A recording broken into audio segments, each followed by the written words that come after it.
My brother's supposed to come by here in a minute. We have to clean the carb on his DRZ before the big ride this week, and he's freaking out. He said it's got some weird hesitation. Realistically, it should take us like an hour at most, but then there's also like we're a bunch of idiots and we'll screw around. This video is brought to you by Great Value Walmart Water. When you want good water at a good price.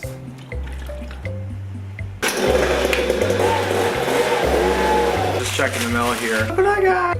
He probably could have just brought this with him because I think he's gonna be in town like any minute now. I was like, let's do the big, you know, that's the way to wear things, isn't it? Why are you getting all that out? This is a DRZ. And we're going to take the carburetor out because apparently it's... The first thing you have to do is take your seat off, boys and girls. Alright, at this point you do is you reach your hand in here and you rip the carburetor out. You rip it out. That's an 8 and a 10. No, those are 8s and 10s. Give me the 10. Give me the 10. Now we will take off the tank. Of course this thing still has fuel in it. You have to loosen these air boots. There is a secret. We're gonna take this stupid bolt out right here, and fuel's gonna pour out, and then we're gonna open it up a little. So we need I think this is a 12 and a 12. It's always a good noise for your tools to make. Pull up on this. There we go. And what we do here, we're gonna push this down a little bit. Thanks to our sponsors at Michelob. Oh no, we already have a drink sponsor. Oh, who is it? It was Great Value Water. Really, you're really gonna go from that side? What? No, nothing. Take the throttle cables off, good sir. Yeah, just like that. You're doing it real good. Look at these fucking things. I gotta fix my DRZ before the ride so I can do some dank wheelies. Dank wheelie is coming. Ta-da! They're out. Jake, okay. why don't we ever use these and FaceTime each other while we're riding? What? Use our mounts. We can FaceTime each other. Shut up. See, some dingleberry, whoever took this off last, has these things in all goofy order. I wonder who had this carb off last. They're a f***ing idiot. It was me, that's a joke. Other than these clamps, the only thing holding this on is this little cable right here, and we want to go ahead and plug this, because what happens is, you'll forget to unplug this, and you'll get to this point, you'll have it like half dangled out, and you'll be like, oh sh**. There it is. Grab the air boot, kind of pull on this thing a little bit, and it's off on the one side now. Now the tricky bit is trying to squeeze it out of here. Oh no, there's fuel spilling out of my nice kicks. There. Oh, the carburetor's just like, now it's just dangling around. There we go. So the port in the engine here is actually 39, and this thing actually steps it down for the carburetor. It's a 39, and this is like 36 or whatever comes on the DRZ. So that's why I'm trying to tell people when they talk about doing mods to their DRZ, there's a reason why everyone says go for the carburetor first. It's because this is your restriction right here. It doesn't matter how much power you do, you can only get so much air and fuel to flow through this thing. Just so you know. At this point in the video, you have to take this thing apart. It's pretty scary, I know, because it's a carburetor, and these are like fucking science apparently. Fuel injection and electric bikes are gonna ruin mechanics because this stupid contraption right here is like where all your money comes from when you're a mechanic. Like, oh, the damn carburetor's messed up, I don't know what to do. And it's like, if you just learned, but no, don't learn, it's fine, bring it to me. Bring it to me. Pay me. I'll take it apart and spray some paint. Remember, I don't know if it was your bike or my brother-in-law, you know, he had one of these for a while. I just remember at some time, I had so much stuff for DRZs and worked my head up so much crap for my own. Somebody came over here, we were working on their DRZ, and I was like, oh crap, my float bowl's leaking. I gotta go get a gasket. And I was like, nah, I got you, bro. I think I had 2 of them. Not one, but 2 just float bowl gaskets like on me. It's like, why do you have those? I don't know. You probably ordered it and ordered it. You never know when you're gonna need it. Yeah, who knows? No, these are called jets. These are what helps jet the fuel into the carburetor. This is a 5/16 standard size. You know, this comes from Japan after all. Makuni. What's the other one that everyone gets? Kunta Kinte. Yeah, sure. They're both Japanese. The funny thing too is like, well, not Kunta Kinte. No, it is. I always want to make sure this thing's all springy. I'm not really doing a very good how-to video, I realize that, but you know, whatever. But you definitely want to make sure this stupid little thing is still got some pep in it. If it doesn't, you might as well get a new bike.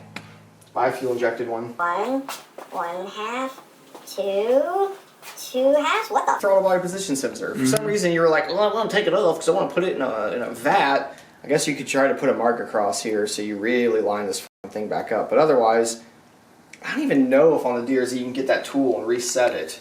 Probably not. Just leave it the fuck alone. This is called your air cut valve. This is what keeps your bike from going bop, bop, bop, bop, bop, bop when you let off the throttle, but yours does that anyway. I like it when it does that. God, it's a lean as fuck when they do that. Everyone likes that. Blue flames are my favorite color. It's like, well, that's a lean condition. It's not exactly good, you know. But I get it. It looks cool. So if it looks cool, it means everything, doesn't it?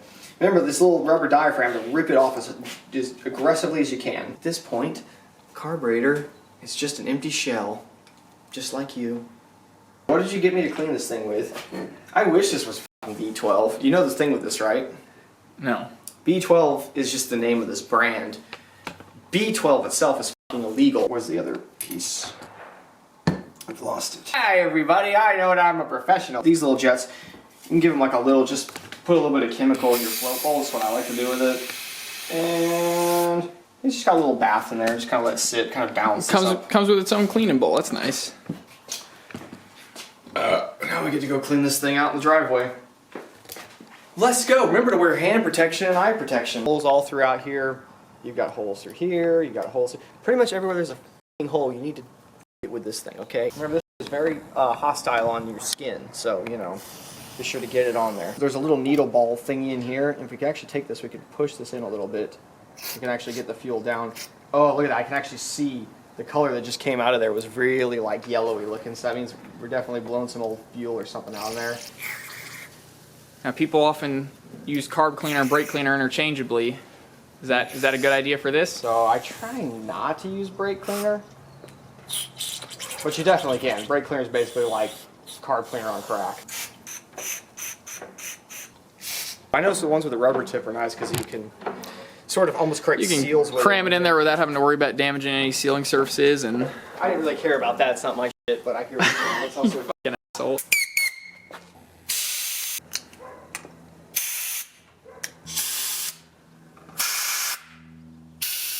It's why doing this too, if you forgot to pop any of these O-rings out, they will fly somewhere where you'll never find them again. Look how cold it feels.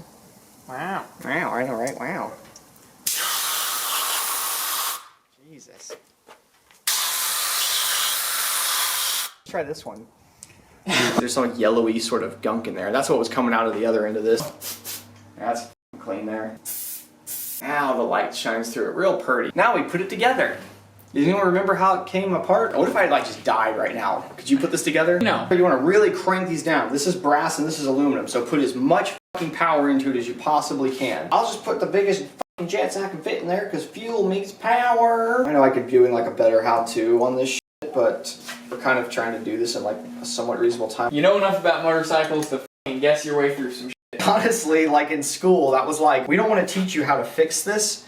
Like for instance, carburetor, when we're learning about carburetors, we're not going to teach you how to fix them. I'm going to teach you how they work, and then you're just going to know how to fix it. You're going to know, like if you have enough understanding on how it works, you can both diagnose it and fix it just because you understood how well it works. And I'm not trying to talk to people who went to MMI, but I've heard this from a lot of people in MMI. In MMI, they're just like, all right, this is what you do to fix this.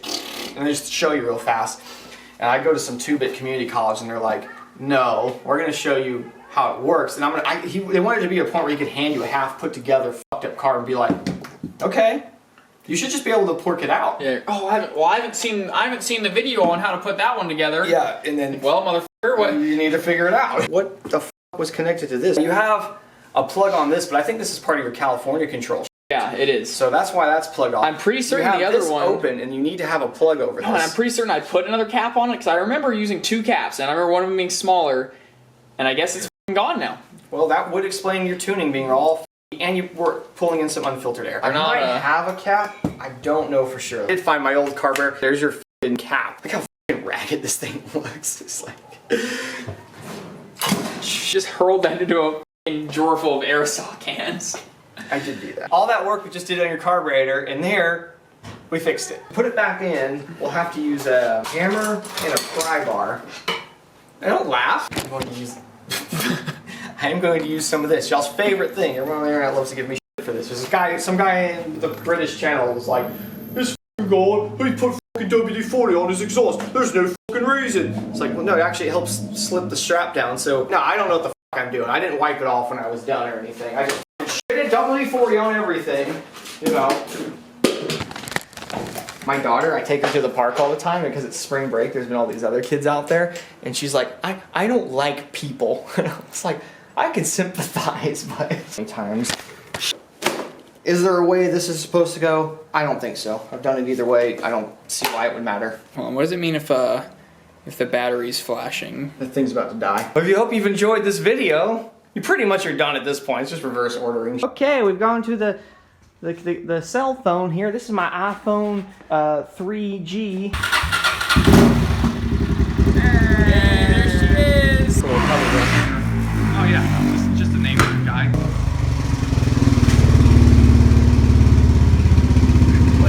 It was terrible lighting. Hang on, we gotta do it from this angle. Do it again. Great job, Jake! You've done it again.